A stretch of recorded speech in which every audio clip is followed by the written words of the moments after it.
Habitat at saka Red Cross for dito na yung advocacy nila para patuloy na pagtulong sa iyo lahat at parte dito ngayon.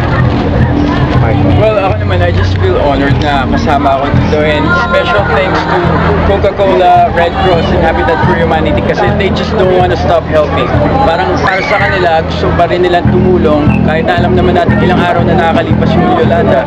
They just want to give, and yun nga, every penny counts. So lahat po malaking tulong kung magbibigay kayo kahit na piso or 5 piso, sobrang laking tulong na po yun. Catherine.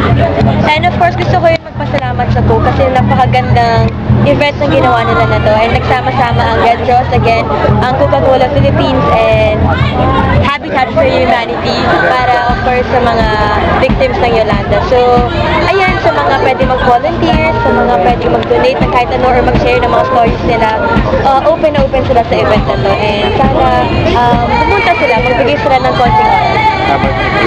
Ako personally, masaya ako kasi nandito ko today, kasama kaming apat, and also Red Cross, Habitat for Humanity. Kasi after nga nung nangyari sa Yolanda, at least ngayon alam natin na hindi pa rin tapos yung tulong natin sa ating mga kababayan na nasa lanta.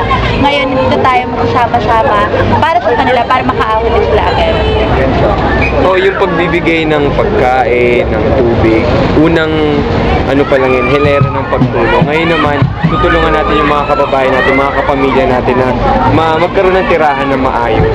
Kaya nga, maganda tong event na to ngayon na nagsama-sama yung Red Cross, Habitat for Humanity, and Coca-Cola para yung power nila to change the people's lives isa. You personally visited na ba yung yung Tacloban for you to be able to share what you have, parang gano'n? Noong November, nagpunta kami. Kasama namin yung ibang mga kapamilya, nagpunta kami sa Tacloban. Tapos, hopefully, eventually, makapunta rin kami dun sa mga ibang parte ng Pilipinas na nasa lantarin. Kasi hindi lang naman Tacloban. Ako, personally, may ginawa ako na private, and meron din akong, umattend din ako sa ibang charity ng ABS-CBN to help them.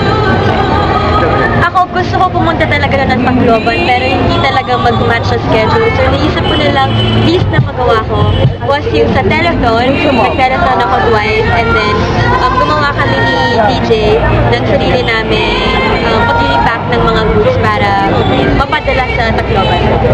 Yes, same thing with God, since busy nga rin yun. Parang nakatulong din ako sa pag-teleton, pagtatawag, paghingi ng tulong nila, and yun, I just feel sorry for them, and I never stop praying na sana may maayos na talaga sila.